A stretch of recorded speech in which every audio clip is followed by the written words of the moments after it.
Hi, I'm Joe Paiva, and I'm with the student team from Lone Star College in Montgomery, Texas. They're here in Washington, D.C. to participate in the NSPS 2024 student competition. Thank you all for participating in this interview. And I'd like to start by asking you about how your team was organized. And by that I mean, did somebody volunteer? Was somebody appointed? Did you vote? Or did somebody just take no prisoners and said, I'm going to be the leader of this team? So I wasn't originally a part of the team, but I was conscripted to join the team, and it turned out pretty well. So are you saying you're the leader? Okay, who's the leader of the team? You? Most of us volunteered, and most of us are returning students from last year. So that's how we were able to organize ourselves. This still doesn't answer why you are the leader of the team.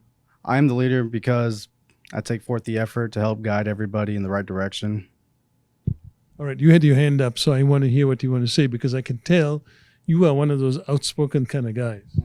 Well, as part of the team, I would like to say and thanks to our fearless leader, David Acevedo, because he stepped up to the plate and brought us home with a second place trophy. And not only that, he was responsible for a trade where you got somebody from another team.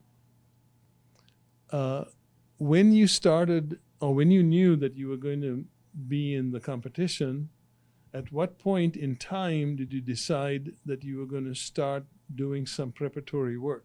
Immediately. We knew that we needed to get on it, learn those calculations, get out on the field, and find out what we were going to be doing with those ancient instruments that we had never worked with before. So when you say immediately, how far back in time would that have been?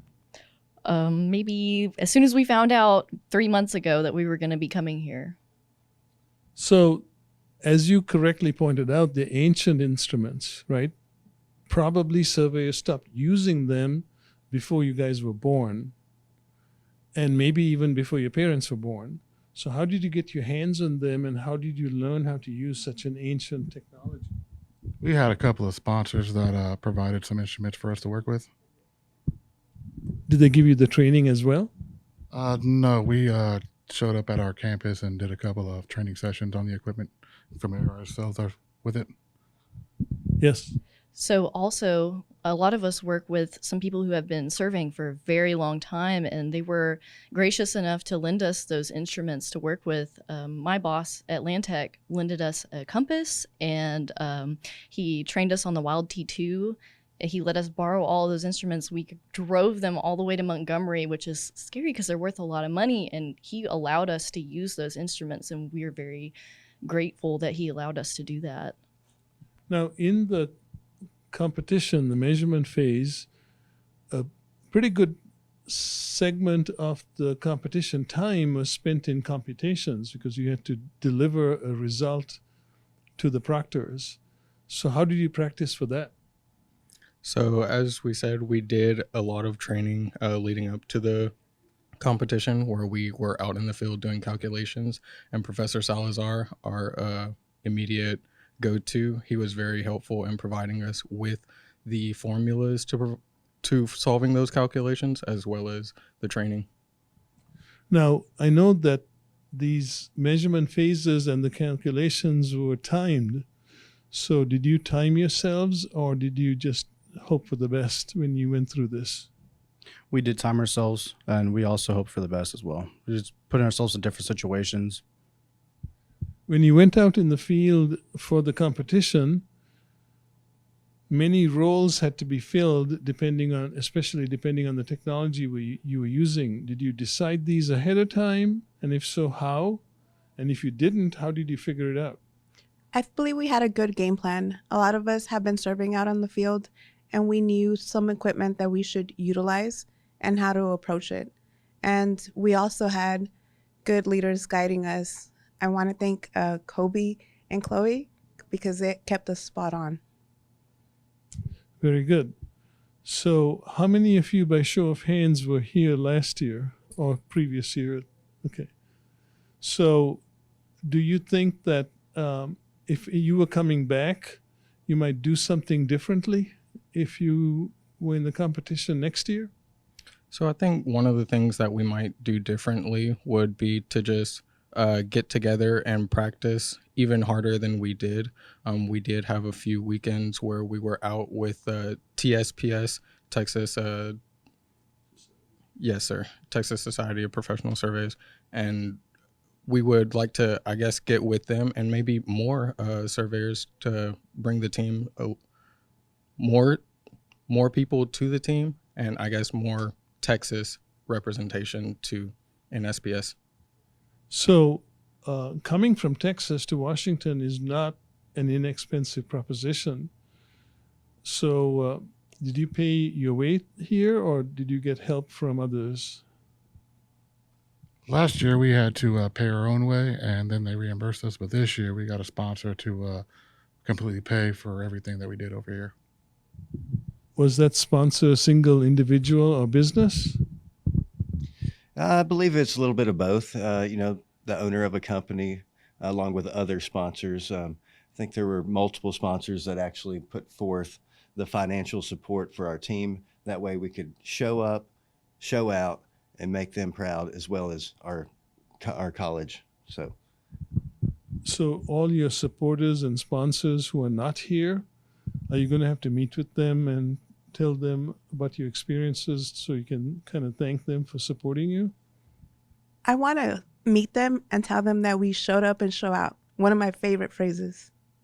Cool. So coming to an event like this, you get a lot of memories that you're going to take back. Just the travel, the staying in Washington, walking around on the scavenger hunt and seeing parts of Washington that probably most tourists don't even see, surveying on the mall, all these, 150 other surveyors from around the country. What is your most, you probably have many memories, but which one rises to the top that you think you'll take back and remember the longest? Well, I think the thing that will stick with me the longest is the team that I've been put with. I value each and every one of us. There's no one person that could actually fulfill out all of these obligations that are required for this type of competition. And whenever you stand up as a surveyor, it makes you proud to be a part of a group such as that what I have. And I'm really thankful to be a part of such a large network and actually hone our skills into a sub group to where we can show up and show out, make everyone proud, ourselves included. And I hope that people looking at this interview can seek this validation that can be achieved. It's really nice. It's really great competition. We're thankful to be here. I'm glad for my teammates that we succeeded, and we look forward to what the future holds for surveying in general. I would say yes. For the next year, we'll come in first. Same as what they said. I think Colby nailed it. Yeah, that's exactly how I feel. I feel the same way. You. I feel the same way. And you. I feel the same way as everyone else. So Very good. Definitely a memory that we're going to take back is we had a great team. Wonderful. Glad that you have such team cohesiveness. That's a really important facet of being able to work on a team and to make a team successful. It takes all of you to be equal participants. So congratulations on your effort here. The best of luck on your profession. Hopefully this event will be a significant milestone in your career path. And finally, safe travels home. Thank you. Thank you. Thank you.